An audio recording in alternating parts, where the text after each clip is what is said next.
अंधकार कितना भी गहरा क्यों ना हो, एक छोटी सी रोशनी उसे मिटा देती है।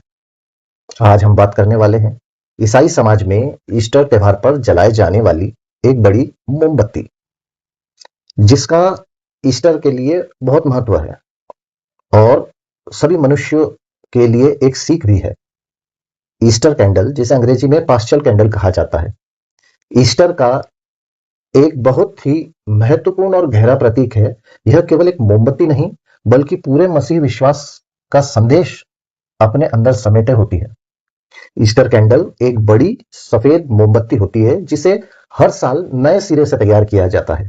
इसे खास तौर पर ईस्टर के समय चर्च में जलाया जाता है। यह प्रतीक है जीसस क्राइस्ट का, मृत्यु पर विजय पाकर जीवित हुए और इस संसार की सच्ची रोशनी बने।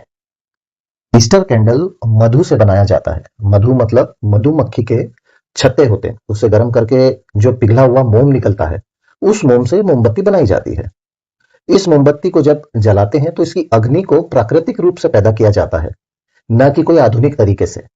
अधिकतर इसे चकमक के पत्थर को रगड़ कर चिंगारी जो निकलती है, उस चिंगारी से इसकी आग बनाई जाती है। ईस्टर कैंडल को सबसे पहले ईस्टर विजिल की रात जलाया जाता है, जो ईस्टर से एक दिन पहले मनाई जाती है। चर्च की सारी लाइटें बुझा दी जाती है, जो कि अंधकार का प्रतीक है। बाहर आग जलाई जाती है, वही नहीं नई आग, जो एक नए जीवन का प्रतीक है। उसी आग से ईस्टर कैंडल जलाई जाती है।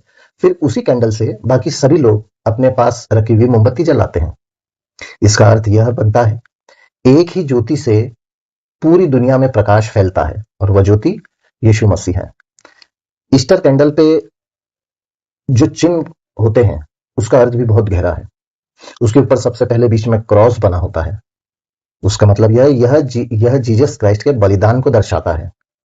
अल्फा और नीचे ओमेगा यह बताते हैं ईश्वर ही शुरुआत और अंत है। बाइबल के अनुसार ईश्वर समय के भी ऊपर है। उस पे 5 कीलें लगी होती है। यह प्राकृतिक लोबान पाउडर और पिघले मोम के साथ कीलों के ऊपर लगा के बनाई जाती है। ये जो 5 कील होते हैं, वो यीशु के 5 घाव का प्रतीक है, जो उनके दोनों हाथों में, दोनों पैरों में और एक छाती पे लगा था। ये 5 घाव, ये 5 घाव का प्रतीक वो 5 कीलें होती है। फिर उसके साथ में लिखा होता है, जिस साल वह मोमबत्ती बनी है, वह साल इसी के लिए लिखा जाता है कि मसीह आज भी जीवित है और हर समय के प्रभु है वो। उसके नीचे एक मेमना बना होता है, मेमना द लैम ऑफ गॉड। यह प्रतीक है जीसस क्राइस्ट के बलिदान का। ईस्टर कैंडल सिर्फ ईस्टर तक ही नहीं सीमित होती है, बल्कि साल भर कुछ खास अवसरों पर जलाई जाती है। यह जलाई जाती है बैप्टिज्म पर, बपतिस्मा, नामकरण पर, जब किसी को नया जीवन मिलता है, तथा उसके बाद ये जलाई जाती है फ्यूनरल पर, अंतिम संस्कार। यह दर्शाता है कि मृत्यु अंत नहीं, बल्कि अनंत जीवन की शुरुआत है। ईस्टर कैंडल हमें यह सिखाती है, अंधकार चाहे कितना भी गहरा हो, प्रकाश उसे हरा नहीं सकता। निराशा में भी आशा होती है, मृत्यु के बाद भी जीवन है।